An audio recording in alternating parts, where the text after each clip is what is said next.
Finally ആ തീപ്പൊരിയായിട്ട് നമ്മുടെ കയ്യിൽ കിട്ടിയിരിക്കുകയാണ് ഐഫോൺ 16 Pro Max. ഇത് മാത്രമല്ല 16 നമ്മുടെ കയ്യിൽ കിട്ടിയിട്ടുണ്ട്.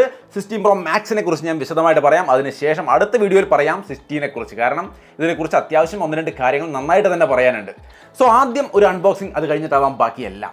ഈ കാണുന്നതാണ് ബോക്സ്. ഡെസേർട്ട് ടൈറ്റാനിയം എന്ന് പറയുന്ന കളർ തന്നെയാണ് നമ്മുടെ കയ്യിൽ കിട്ടിയിരിക്കുന്നത്. ഇതിന്റെ ലീക്ക് വന്നു തുടങ്ങിയപ്പോഴേ ഞാൻ പറഞ്ഞിരുന്നത് എനിക്ക് ഈ കളറാണ് ഇഷ്ടമായതെന്ന്. ഇത് തന്നെയാണ് നമുക്ക് കിട്ടിയിരിക്കുന്നത്. സോ അത് അവിടെ ഇരിക്കട്ടെ. ബോക്സിൽ വേറെ ചാർജിങ് കേബിൾ, സിം ടൂള്, പിന്നെ ഓവൽ ഷേപ്പിലുള്ള ഒരു ഡോക്യുമെന്റ്സ്, ഇത്രയും കാര്യങ്ങളേ ഉള്ളൂ. ആപ്പിൾ സ്റ്റിക്കേഴ്സ് തവണ വെച്ചിട്ടില്ല ബോക്സിനകത്ത്. സോ അപ്പോൾ അത്രയുമാണ് ബോക്സിലെ കണ്ടന്റ്. അത് അങ്ങോട്ട് മാറ്റി വെക്കാം. ഫോണിലേക്ക് വരാം. സോ ഇതാണ് 16 Pro Max. ഒറ്റ നോട്ടത്തിൽ 15 Pro Max എടുത്ത് നമ്മൾ സൈഡിലോട്ട് പിടിച്ചാൽ ഒരു മാറ്റമില്ലല്ലോ എന്ന് സിമ്പിളായിട്ട് പറയാം. എന്നാൽ ഇതിനകത്ത് എന്തെങ്കിലും മാറ്റം ഉണ്ടോ എന്ന് ചോദിച്ചാൽ തീർച്ചയായിട്ടും ഈ 16 Pro Max വന്നിട്ട് നിങ്ങൾക്ക് ഇവിടെ കാണാം. ഫ്രണ്ട് ഡിസ്പ്ലേ നോക്കിയാൽ കുറെ കൂടി വളരെ സ്ലിമ്മായ ബെസിൽസ് ആണ് കൊടുത്തിരിക്കുന്നത്. ഓൾമോസ്റ്റ് ബെസിൽസ് ഇല്ല എന്ന് പറയാവുന്ന തരത്തിൽ സ്ലിമ്മായ ബെസിൽസ് ആണ്.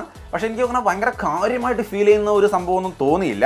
നിങ്ങൾക്ക് എന്ത് തോന്നിയുള്ളൂ തീർച്ചയായിട്ടും നിങ്ങളാണ് കമന്റ് ആയിട്ട് ഷെയർ ചെയ്യേണ്ടത്. പിന്നെ വരുന്നൊരു പ്രധാന മാറ്റം ഇതിന്റെ display size കൂടിയിട്ടുണ്ടെന്നുള്ളതാണ്.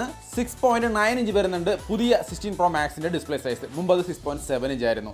So display size കൂടിയിട്ടുണ്ടെന്നുള്ളതാണ് ഒരു പ്രധാനപ്പെട്ട മാറ്റം. പക്ഷേ കാര്യമായിട്ട് ഫീൽ ചെയ്യില്ല. രണ്ടും കയ്യിൽ പിടിക്കുമ്പോൾ ഏകദേശം ഒരേപോലെ തന്നെയാണ് ഇരിക്കുന്നത്. ബട്ട് എങ്കിലും ആ ഒരു കൂടുതലുണ്ടെന്ന് ഓർത്തോളൂ. അതും ഒരു പ്രധാനപ്പെട്ട മാറ്റമാണ്. ഡിസ്പ്ലേ ക്വാളിറ്റിയിലും യാതൊരു ഇഷ്യൂസും കാര്യങ്ങളും ഇല്ല. ബെസ്റ്റ് ആയിട്ട് കിട്ടിയിട്ടുണ്ട്. ഇതിന്റെ സൈഡ് ബെസിൽസ് നോക്കിയാലും ഒരു ചെറിയ വ്യത്യാസമുണ്ട്. ഒരു തിളക്കം ലേശം കൂടിയിട്ടുണ്ടോ എന്നൊരു സംശയം എന്നോ അങ്ങനെ അവിടെ ഇവിടെ കാര്യമോ പറയുന്നത് കേട്ടു. പക്ഷേ എനിക്ക് അങ്ങനെ വലിയ മാറ്റമൊന്നും തോന്നുന്നില്ല. നിങ്ങൾക്ക് തോന്നിയെന്നുള്ളത് നിങ്ങൾ പറയാം. ചെറിയൊരു മാറ്റം ഉണ്ട് കേട്ടോ. ഇതിനൊരു ചെറിയ തിളക്ക കൂടുതലുണ്ട്. അപ്പോൾ അതും ഒരു മാറ്റമായിട്ട് വേണമെങ്കിൽ പരിഗണിക്കാം. അതല്ലാതെ ഇതിൻ്റെ ഒരു സൈഡിലും നമുക്ക് അങ്ങനെ ഫിസിക്കലി വലിയ മാറ്റം തോന്നില്ല. അതായത് ഞാൻ പറയാൻ കാരണം സൈഡിലുള്ള ആക്ഷൻ ബട്ടൺ, വോളിയം ബട്ടൺ, താഴെ speaker grill, type C port, right സൈഡിൽ പവർ ബട്ടൺ, ടോപ്പിൽ പ്രത്യേകിച്ച് ഒന്നും കാണില്ല. റിയർ സൈഡിൻ്റെ ഡിസൈൻ എല്ലാം നോക്കുമ്പോഴും ഒരേപോലെ തന്നെ. അതുപോലെ ഡിസ്പ്ലേ ക്വാളിറ്റി ഇതിനെക്കുറിച്ച് കൂടുതലൊന്നും പറയാനില്ല. കാരണം ഈ രണ്ട് ഘടകത്തിലും അധികം മാറ്റമൊന്നുമില്ല. അപ്പോൾ അത് ക്ലിയർ ആയല്ലോ. ഇനി മാറ്റത്തിലേക്ക് വരാം. ക്യാമറ കൺട്രോൾ ബട്ടൺ ഇത് അടിപൊളിയായിട്ട് എനിക്ക് ഇഷ്ടപ്പെട്ടു. കാരണം ഇത് ഞാൻ കാത്തിരുന്നൊരു സംഗതിയാണ്. കാരണം ഇത് വളരെ യൂസ്ഫുൾ ആവുമെന്ന് ഞാൻ പ്രതീക്ഷിച്ചിരുന്നൊരു സംഗതിയാണ്. അത് ഈസി ആയിട്ട് എൻ്റെ കയ്യിലോട്ട് കിട്ടുകയും ചെയ്തു. പലർക്കും ഇത് യൂസ് ചെയ്ത് പ്രാക്ടീസ് ആവാൻ കുറച്ച് നേരം പിടിക്കുന്നൊരു സാഹചര്യം വരാം. പക്ഷേ എനിക്കിത് ഈസി ആയിട്ട് പ്രാക്ടീസ് ആയി എന്നുള്ളതാണ്. ചുമ്മാ പറയല്ല. ഇതിൽ ഏറ്റവും അഡ്വാൻറ്റേജ് ആയിട്ട് എനിക്ക് തോന്നിയ ഒരു കാര്യം ഇൻസ്റ്റാന്റ്ലി നമുക്ക് ഫോൺ എടുത്ത് ക്യാമറ ഓൺ ചെയ്ത് ക്ലിക്ക് ചെയ്യാന്നുള്ളതാണ്. അതായത് നിങ്ങൾക്ക് ഇവിടെ കാണാം, ഞാൻ ക്യാമറ ഓൺ ചെയ്തു, അപ്പം തന്നെ ക്ലിക്ക് ചെയ്യാം. കണ്ടോ, ഫോട്ടോ ഇൻസ്റ്റാന്റ്ലി ക്ലിക്ക് ചെയ്യാം. ഇനി നിങ്ങൾ വീഡിയോ മോഡിലാണ് ഫോൺ വെച്ചിരിക്കുന്നതെങ്കിൽ നമ്മൾ ക്ലിക്ക് ചെയ്തു, അപ്പം തന്നെ നമ്മൾ ക്ലിക്ക് ചെയ്താൽ വീഡിയോ സ്റ്റാർട്ട് ചെയ്യും. നമുക്ക് വേണമെങ്കിൽ ക്വിക്ക് വീഡിയോ എടുക്കാൻ വേണ്ടിയിട്ട് ബട്ടൺ ഇങ്ങനെ ഹോൾഡ് ചെയ്ത് പിടിച്ചാൽ അപ്പം തന്നെ വീഡിയോ ഷൂട്ടിംഗ് നടക്കും. നമ്മൾ ബട്ടൺ റിലീസ് ചെയ്യുമ്പോൾ ആ വീഡിയോ സ്റ്റോപ്പ് ആവുകയും ചെയ്യും. ക്വിക്ക് വീഡിയോ അങ്ങനെ എടുക്കാം. ഇനി ഇതിൻ്റെ ക്യാമറ കംപ്ലീറ്റ് കൺട്രോൾ ചെയ്യാൻ ഇതുകൊണ്ട് പറ്റും. അതെങ്ങനെയാണെന്ന് ജസ്റ്റ് ഒന്ന് കാണിച്ചു തരാം. ജസ്റ്റ് ഒറ്റ ക്ലിക്കിൽ ക്യാമറ ഓപ്പൺ ആയി. അടുത്ത ഒരു സോഫ്റ്റ് പ്രസ് കേട്ടോ. ഫുള്ളായിട്ട് പ്രസ് ചെയ്താൽ വീഡിയോയും ഫോട്ടോയും ക്ലിക്ക് ആവുകയാണ് ചെയ്യുക. ഒരു സോഫ്റ്റ് പ്രസ് കൊടുത്ത് ജെന്റിലായിട്ട് പ്രസ് ചെയ്താൽ അവിടെ നമുക്ക് ഓപ്ഷൻ വരും. അത് ഏതിലാണോ നിൽക്കുന്നത്, ഏത് കൺട്രോളിലാണോ നിൽക്കുന്നത് അതാണ് വർക്ക് ചെയ്യുക. അപ്പോൾ നോർമലി ഒറ്റ പ്രസ്സിൽ ആ മെനു ഓപ്പൺ ആവും. ഡബിൾ പ്രസ് കൊടുത്താൽ മെയിൻ മെനുവിലേക്ക് വരും. കണ്ടോ, എക്സ്പോഷർ അല്ലെങ്കിൽ FPS അല്ലെങ്കിൽ സൂമിങ് അങ്ങനെയുള്ള എന്താണോ വേണ്ടത് ആ മെനു നമുക്ക് സെലക്ട് ചെയ്യാൻ സാധിക്കും. ഡബിൾ പ്രസ്സിലാണ് ആ മെനുവിലേക്ക് വരിക. അതിലേതാണോ വേണ്ടതെന്ന് സെലക്ട് ചെയ്തതിന് ശേഷം സോഫ്റ്റ് ആയിട്ട് ഒരു പ്രസ്സും കൂടി കൊടുത്താൽ അതിൻ്റെ ഉള്ളിൽ കയറും. സൂമിംഗ് ആണെങ്കിൽ നമുക്ക് സൂം ചെയ്യാം. സ്വൈപ്പ് ചെയ്തുകൊണ്ട് കംപ്ലീറ്റ് ആയിട്ട് സൂം ചെയ്യാം. സോ ഡബിൾ പ്രസ് മെയിൻ മെനുവിലേക്കും ഒറ്റ പ്രസ്സിൽ അതിൻ്റെ ഉള്ളിൽ കയറി അതിനെ ഫുള്ളായിട്ട് കൺട്രോൾ ചെയ്യാനും സാധിക്കും. സോ ഇത് ഈസി ആയിട്ട് എൻ്റെ കയ്യിൽ വഴങ്ങി. പക്ഷേ എല്ലാവർക്കും വഴങ്ങണമെന്നില്ല. ഒന്ന് യൂസ് ചെയ്ത് കഴിയുമ്പോൾ തീർച്ചയായിട്ടും നന്നായിട്ട് തന്നെ വർക്ക് ചെയ്യുമെന്ന് ഞാൻ പ്രതീക്ഷിക്കുന്നു. അല്ലെങ്കിൽ എനിക്ക് വർക്ക് ചെയ്തുകൊണ്ടാണ് ഞാൻ അങ്ങനെ പറയുന്നത്. പിന്നെ ഒരു കാര്യം, ഇതിൻ്റെ പൊസിഷൻ. ഈ പൊസിഷൻ എങ്ങനെയാണെന്ന് ചോദിച്ചു കഴിഞ്ഞാൽ വെർട്ടിക്കലായിട്ട് ഫോട്ടോ എടുക്കുമ്പോൾ ഇത് ഇച്ചിരി താഴെയാണ്. കുറച്ച് മുകളിലായിരുന്നെങ്കിൽ ഇതിങ്ങനെ ഫോൺ കയ്യിൽ പിടിക്കുമ്പോൾ തന്നെ സെൽഫി ഇങ്ങനെ ഈസി ആയിട്ട് ക്ലിക്ക് ചെയ്യാൻ പറ്റുമായിരുന്നു. ഇത് സ്വല്പം താഴെയാണ്. അപ്പോൾ ഇങ്ങനെ പിടിക്കേണ്ടി വരും എന്നുള്ളതൊരു വിഷയമുണ്ട്.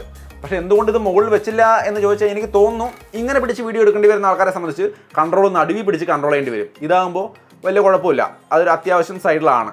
ഇങ്ങനെ പിടിക്കുന്നവർക്കും രണ്ട് കൂട്ടർക്കും ഒരുപോലെ ആക്സസ് ചെയ്യാൻ പറ്റുന്ന ഒരു പൊസിഷൻ സെലക്ട് ചെയ്തതാവാം. എനിക്കറിയില്ല, അങ്ങനെ അവർ പറഞ്ഞിട്ടില്ല. ചിലപ്പോൾ അതായിരിക്കാം. എന്തായാലും കുഴപ്പമില്ല, ആക്സസ് ചെയ്യാനും ബുദ്ധിമുട്ട് തോന്നുന്നില്ല. സോ അപ്പോൾ ക്യാമറയിൽ വന്നിരിക്കുന്ന ഒരു പ്രധാന മാറ്റം ക്യാമറ കൺട്രോളാണ്. ഇനി ബാക്കിയുള്ള മാറ്റം നോക്കിയാലും ഒട്ടനവധി നല്ല കാര്യങ്ങളുണ്ട്. 4K 120 FPS വീഡിയോ എടുക്കാം. സാമ്പിൾ നിങ്ങൾക്ക് ഇവിടെ കാണാം. സോ 4Kയിൽ തന്നെ നമുക്ക് വീഡിയോ നോർമലി എടുക്കുകയും അത് സ്ലോ മോഷൻ ആക്കുകയും ചെയ്യണം എന്നുള്ളവർക്ക് തീർച്ചയായിട്ടും ഉപകാരപ്പെടും. വ്ളോഗൊക്കെ ചെയ്യുന്ന ആൾക്കാർക്ക് ഒരുപക്ഷെ നല്ല രീതിക്ക് ഇഷ്ടപ്പെടാൻ സാധ്യതയുണ്ട്. സംഗതി നല്ല ക്വാളിറ്റിയിൽ കിട്ടിയിട്ടുണ്ട്. ഉണ്ടെന്ന് എനിക്ക് തോന്നുന്നു. നിങ്ങൾക്ക് എന്ത് തോന്നിയെന്ന് നിങ്ങൾ പറയാം. 120 FPS 4K വീഡിയോ ഷൂട്ട് ചെയ്യാം. സ്ലോ മോഷൻ അല്ലോടെ ഞാൻ പറയുന്നത്, വീഡിയോ. അതിന് വേണമെങ്കിൽ നമുക്ക് സ്ലോ മോഷൻ ആക്കുകയും ചെയ്യാം. പിന്നെ ഫോട്ടോസ്, നോർമലി എടുക്കുന്ന ഫോട്ടോസിന് എഡിറ്റ് ചെയ്യുന്ന കാര്യത്തിൽ വന്നിരിക്കുന്ന ഒരു മാറ്റം നിങ്ങൾക്ക് ഇവിടെ കാണാം. നമ്മൾ എഡിറ്റ് കൊടുത്താൽ സ്റ്റൈലുകൾ എന്ന് പറഞ്ഞൊരു ഓപ്ഷൻ വന്നിട്ടുണ്ട്. അതിൽ ഇഷ്ടംപോലെ ലെഫ്റ്റ് സൈഡിലേക്ക് ഒരു 3-4-5 സ്റ്റൈലുകൾ കൊടുത്തിട്ടുണ്ട്. റൈറ്റ് സൈഡിലേക്ക് ഒരു 5, 6, 8, 10 എത്രയാണ്ട് സ്റ്റൈലുകൾ വേറെയും കൊടുത്തിട്ടുണ്ട്. സോ ഇതിൽ നിന്ന് നിങ്ങൾക്ക് ഇഷ്ടമുള്ള കളർ അല്ലെങ്കിൽ ഇഷ്ടമുള്ള സ്റ്റൈൽ സെലക്ട് ചെയ്തെടുക്കാൻ പറ്റും. നന്നായിട്ടുണ്ട് ആ സ്റ്റൈലുകളെല്ലാം തന്നെയും. അതിൽ തന്നെ നമ്മൾ ആ സ്റ്റൈലിൻ്റെ ഐക്കണിലൊന്ന് ക്ലിക്ക് ചെയ്യുകയാണെങ്കിൽ കംപ്ലീറ്റ് ആയിട്ട് നമുക്ക് അതിൽ സ്വൈപ്പ് ചെയ്തുകൊണ്ട് ഫുള്ളായിട്ട് കളറിൻ്റെയും ആ എക്സ്പോഷൻ്റെ എല്ലാത്തിൻ്റെ ഒരു ലെവൽ കൺട്രോൾ ചെയ്യാൻ വേണ്ടി സാധിക്കുന്നുണ്ട്. സോ ഒരു സ്റ്റൈൽ എടുക്കുമ്പോൾ തന്നെ നിങ്ങൾക്ക് ഇഷ്ടമുള്ള രീതിയിലേക്ക് അതിനെ അഡ്ജസ്റ്റ് ചെയ്യാൻ സാധിക്കുന്നു എന്നുള്ളൊരു ഓപ്ഷൻ ഇവിടെ കൊടുത്തിരിക്കുന്നത് വളരെ നന്നായെന്ന് തോന്നി. ഈ ഒരു ഫിൽറ്ററുകളുടെ കാര്യത്തിൽ കൊണ്ടുവന്ന ഗംഭീര അപ്ഗ്രേഡ് എന്ന് പറയുന്നത്. ഇനി മറ്റൊരു ഗംഭീര സംഭവം ഈ വീഡിയോ ഫോട്ടോസിൻ്റെ ഭാഗത്ത് വരുന്നത് ഓഡിയോ മിക്സ് ആണ്. ഞാൻ നോർമലി ഷൂട്ട് ചെയ്തൊരു വീഡിയോ സാമ്പിൾ നിങ്ങൾക്ക് ഇവിടെ കാണാം. ഓഡിയോ ക്വാളിറ്റി ശ്രദ്ധിച്ചോളൂ. സോ ഇതാണ് ഐഫോൺ 16 Pro Maxന്റെ ഒരു ഓഡിയോ ക്വാളിറ്റി ടെസ്റ്റ് ചെയ്യാൻ പോകുന്നത് നമ്മൾ. കാരണം സ്റ്റുഡിയോ ഫിൽറ്റർ ഒക്കെ ഉണ്ടല്ലോ, ഓരോ ഫിൽറ്ററും അപ്ലൈ ചെയ്ത് നോക്കാം. ഓഡിയോ മനസ്സിലായല്ലോ. ഇനി നമ്മൾ ഗാലറിയിൽ ആ വീഡിയോ നമ്മൾ എഡിറ്റ് കൊടുക്കുകയാണെങ്കിൽ നിങ്ങൾക്ക് ഇവിടെ ഞാൻ കാണിക്കുന്നുണ്ട് ഓഡിയോ മിക്സ്. ഇത് സെലക്ട് ചെയ്താൽ തൊട്ടപ്പുറത്ത് ഇൻ ഫ്രെയിം എന്ന് പറഞ്ഞുകൊണ്ട് ഒരു ഓപ്ഷൻ കാണാം. ഇത് കൊടുത്തു കഴിഞ്ഞാൽ ഈ രീതിയിലേക്ക് ഓഡിയോ മാറും. സോ ഇതാണ് ഐഫോൺ 16 Pro Maxന്റെ ഒരു ഓഡിയോ ക്വാളിറ്റി ടെസ്റ്റ് ചെയ്യാൻ പോകുന്നത് നമ്മൾ. കാരണം സ്റ്റുഡിയോ ഫിൽറ്റർ ഒക്കെ ഉണ്ടല്ലോ, ഓരോ ഫിൽറ്ററും അപ്ലൈ ചെയ്ത് നോക്കാം. ഇൻ ഫ്രെയിം എന്ന് പറയുന്നതിന്റെ ഉദ്ദേശം ആ വീഡിയോയുടെ ഫ്രെയിമിൽ ആരൊക്കെയുണ്ടോ അവരുടെ സൗണ്ടിനെ ഫോക്കസ് ചെയ്യുന്നുള്ളതാണ്. ഇനി സ്റ്റുഡിയോ എന്ന് പറഞ്ഞൊരു ക്വാളിറ്റി ഉണ്ട്, അത് കൊടുത്തു കഴിഞ്ഞാൽ ഇങ്ങനെ ആയിരിക്കും റിസൾട്ട്. സോ ഇതാണ് ഐഫോൺ 16 Pro Maxന്റെ ഒരു ഓഡിയോ ക്വാളിറ്റി ടെസ്റ്റ് ചെയ്യാൻ പോകുന്നത് നമ്മൾ. കാരണം സ്റ്റുഡിയോ ഫിൽറ്റർ ഒക്കെ ഉണ്ടല്ലോ, ഓരോ ഫിൽറ്ററും അപ്ലൈ ചെയ്ത് നോക്കാം. കണ്ടോ, സ്റ്റുഡിയോ ക്വാളിറ്റിയിലേക്ക് അപ്ഗ്രേഡ് ചെയ്യാൻ ശ്രമിക്കുന്നു എന്നുള്ളതാണ് അതിന്റെ ഒരു റിസൾട്ട്. എങ്ങനെയുണ്ടായിരുന്നു? ഇനി ലാസ്റ്റ് സിനിമാറ്റിക് എന്ന് പറയുന്ന ഒരു ഓപ്ഷൻ കൂടിയുണ്ട്. ഇതെന്താണെന്ന് വെച്ചാൽ എല്ലാ സൗണ്ടും കേൾക്കും. സോ ഇതാണ് ഐഫോൺ 16 Pro Maxന്റെ ഒരു ഓഡിയോ ക്വാളിറ്റി ടെസ്റ്റ് ചെയ്യാൻ പോകുന്നത് നമ്മൾ. കാരണം സ്റ്റുഡിയോ ഫിൽറ്റർ ഒക്കെ ഉണ്ടല്ലോ. എന്തായാലും ഇതിന്റെ ഫസ്റ്റ് ഇംപ്രഷനിൽ എനിക്ക് അത്ര അങ്ങോട്ട് ഒരു സാറ്റിസ്ഫാക്ഷൻ ആയില്ല. എന്നാലും ഞാൻ ഒന്നുകൂടി ഉപയോഗിച്ച് നോക്കട്ടെ. ഇതൊരു ഫസ്റ്റ് ടൈം യൂസ് ആണല്ലോ. നിങ്ങളുടെ അഭിപ്രായം തീർച്ചയായിട്ടും കമന്റായിട്ട് ഷെയർ ചെയ്യുക. ഞാൻ എടുത്ത കുറച്ച് ഫോട്ടോസും സാമ്പിൾസ് ഒക്കെ ഇവിടെ ഷെയർ ചെയ്യുന്നുണ്ട്. പിന്നെ ഇതിന്റെ ക്യാമറയിൽ ഒരു കാര്യം കൂടി ഇവർ ചെയ്തിട്ടുണ്ട് കേട്ടോ. ആന്റി റിഫ്ലക്റ്റീവ് കോട്ടിംഗ് എന്ന് പറയുന്ന ഒരു സംഗതി കൊടുത്തിട്ടുണ്ട്. അതായത് നൈറ്റിലൊക്കെ നമ്മൾ വീഡിയോ എടുക്കുമ്പോൾ ലെൻസിൽ റിഫ്ലക്ഷൻ വരുന്നത് കുറയുമെന്നാണ് പറയുന്നത്. ഉപയോഗിച്ച് നോക്കട്ടെ, എന്നിട്ട് പറയാം അത് എങ്ങനെയുണ്ടെന്ന്. പിന്നെ ക്യാമറയിൽ വന്നിരിക്കുന്ന മറ്റൊരു മാറ്റം എന്ന് പറയുന്നത് 48 മെഗാ പിക്സലിന്റെ വൈഡ് ആംഗിൾ ക്യാമറ കൊടുത്തിട്ടുണ്ട്. Wide angle standard 1x 2x 5x എല്ലാത്തിന്റെ ഇമേജുകൾ ഞാൻ ഇവിടെ കാണിക്കുന്നുണ്ട്. നോക്കി വെക്കൂ, ഡീറ്റെയിൽ വീഡിയോയിൽ പറയാം അതിനെക്കുറിച്ചുള്ള എൻ്റെ അഭിപ്രായം. ഇപ്പോഴേക്ക് കണ്ടത് തന്നെയാണ് കാര്യം. പിന്നെ 48 മെഗാ പിക്സൽ എന്ന് പറയുന്ന പുതിയ വൈഡ് ആംഗിൾ ക്യാമറ വന്നിരിക്കുന്നതിൽ മാക്രോ ഇമേജുകളും നിങ്ങൾക്ക് ഷൂട്ട് ചെയ്യാൻ സാധിക്കും, മാക്രോ വീഡിയോസും ഷൂട്ട് ചെയ്യാൻ സാധിക്കും എന്നുള്ളത് തീർച്ചയായിട്ടും ഒരു അഡ്വാൻറ്റേജ് ആണ്. ഇനി ഇതിന്റെ പെർഫോമൻസിൽ എന്ന് മാറ്റം എന്ന് വെച്ചാൽ A18 Pro എന്ന് പറയുന്ന പുതിയ പ്രോസസ്സറാണ്. എന്ന് വെച്ചാൽ 15 Pro Max ഓൾറെഡി ഞാൻ ഉപയോഗിക്കുന്നതാണ്, സെറ്റ് പെർഫോമൻസ് ആണ്. അതിൽ നിന്ന് ഭയങ്കര കാര്യമായ ഒരു മാറ്റമൊന്നും നമുക്ക് പ്രതീക്ഷിക്കാനില്ല. 14 ആ ഒരു ലെവലിൽ നിന്നോ അതിന് മുമ്പ് 12 13 വരുന്നവരാണെങ്കിൽ തീർച്ചയായിട്ടും നിങ്ങൾക്ക് നല്ലൊരു മാറ്റം A18 Pro ചിപ്പിൽ കാണും. 2x ഫാസ്റ്റർ റേ ട്രേസിംഗ് ഒക്കെയാണ് ഇതിനകത്ത് മെയിനായിട്ട് പറയുന്നത്. പിന്നെ ഒരു കൂളിംഗ് സെറ്റപ്പ് ഒക്കെ കൊടുത്തിട്ടുണ്ട്, ഒരു ഗ്രാഫിക്സ് ഷീറ്റ് ഒക്കെ കൊടുത്തിട്ടുണ്ട്. സോ ഗെയിം കളിക്കുന്നവരെ സംബന്ധിച്ച് തീർച്ചയായിട്ടും ബെറ്റർ ആയ ഒരു അനുഭവം നമുക്ക് ഇതിനകത്ത് കിട്ടാനുണ്ട്. അത് ഉപയോഗിച്ച് നോക്കിയിട്ട് പറയാം. പെർഫോമൻസിനെ കുറിച്ച് ഞാനിപ്പോൾ ഒന്നും പറയുന്നില്ല. പിന്നെ ഇതിനകത്ത് വരുന്ന മറ്റൊരു പ്രധാന ഘടകം ആപ്പിൾ ഇൻ്റലിജൻസ് ആണ്. അത് 15 സീരീസിലും വരും അപ്ഡേറ്റ് വഴി. iOS 18 അല്ലെങ്കിൽ ആപ്പിൾ ഇൻ്റലിജൻസ് എന്ന് പറയുന്ന ഒരു സോഫ്റ്റ്വെയർ ഫീച്ചറാണ്. അത് അപ്ഡേറ്റ് വഴി വരുന്നതാണ്. അത് 16 Pro Maxൽ പ്രീ ഇൻസ്റ്റാൾഡ് ആയിട്ട് വരുന്നില്ല, ഔട്ട് ഓഫ് ബോക്സ് ഇല്ല. ഒരു മാസം കഴിയുമ്പോൾ അപ്ഡേറ്റ് വഴി വരുമെന്നാണ് പറഞ്ഞിരിക്കുന്നത്. എന്തൊക്കെയാണ് അതിലുള്ളത്, അതിൻ്റെ സെറ്റപ്പ് എന്താണെന്ന് കംപ്ലീറ്റ് നമ്മൾ ഓൾറെഡി ഡീറ്റെയിൽ വീഡിയോ ചെയ്തിട്ടുണ്ട്. ഐക്കണിൽ ലിങ്ക് കൊടുക്കാം. എങ്ങനെ ചെയ്തെന്ന് ചോദിച്ചാൽ 15 Pro Maxൽ ബീറ്റ വെർഷൻ ഇട്ട് ഞാൻ കംപ്ലീറ്റ് ഉപയോഗിച്ചുകൊണ്ടിരിക്കുകയാണ്. ഗംഭീര സെറ്റപ്പാണ്, എന്തൊക്കെയാണെന്ന് കണ്ടു നോക്കൂ. പക്ഷേ ഇതിൽ ഡീഫോൾട്ടായിട്ട് വരുന്നില്ല, വെയിറ്റ് ചെയ്യുക, വരും സമയങ്ങളിൽ അപ്ഡേറ്റിൽ വരും. അത് നന്നായോ എന്ന് ചോദിച്ചാൽ ഫീച്ചേഴ്സ് ഒക്കെ നന്നായി, പക്ഷേ ഈ ഒരു മാസം കഴിഞ്ഞിട്ട് വരിക എന്ന് പറയുന്നത് എനിക്ക് ഇഷ്ടപ്പെട്ടില്ല. ഇതിൻ്റെ ഒപ്പം വരേണ്ടതായിരുന്നു. അങ്ങനെയാണെങ്കിൽ ഒരു കിടിലൻ സെറ്റപ്പ് ആയേനെ. ഇതിപ്പോൾ ഫോൺ വാങ്ങിയിട്ട് ഒരു മാസം വെയിറ്റ് ചെയ്യാന്ന് പറയുന്നതിനോട് എനിക്ക് യോജിപ്പില്ല.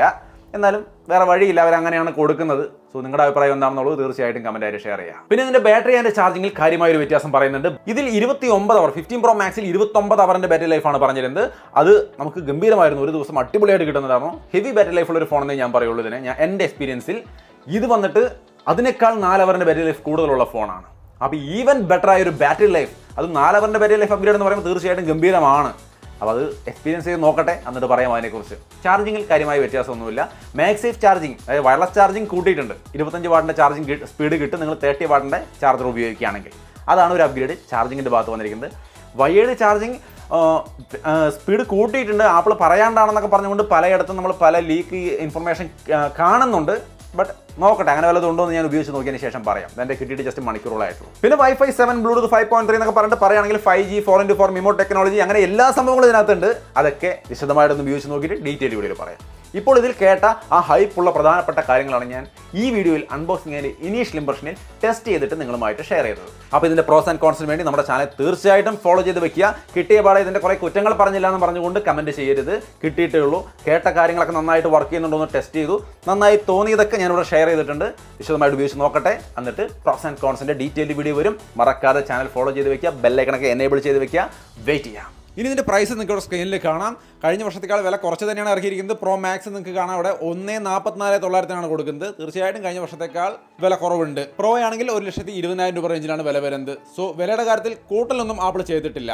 സോ എന്താണ് നിങ്ങളുടെ അഭിപ്രായം എന്നുള്ളത് തീർച്ചയായിട്ടും കമൻറ്റായിട്ട് ഷെയർ ചെയ്യുക. സോ അപ്പോൾ അത്രയുമാണ് ഐഫോൺ 16 പ്രോ മാക്സിനെ കുറിച്ച് ഇനീഷ്യൽ ഇംപ്രഷൻ എനിക്ക് തോന്നിയത്. നിങ്ങളുടെ അഭിപ്രായങ്ങൾ കമൻറ്റിൽ കാണുമെന്ന് പ്രതീക്ഷിക്കുന്നു. വീണ്ടും ഒരു വീഡിയോയിൽ കാണാം. ബൈ.